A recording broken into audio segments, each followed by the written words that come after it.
Hi there, welcome back to Mr. Moneyphone.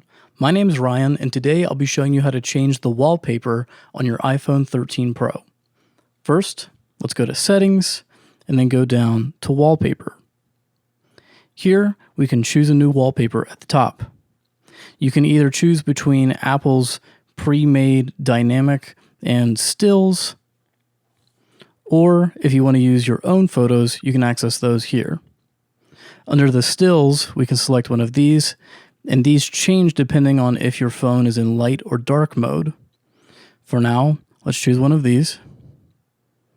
And you can change whether you want perspective zoom on or off. Perspective zoom gives a parallax effect while you're moving your phone around, and your wallpaper will actually move around as you move your phone.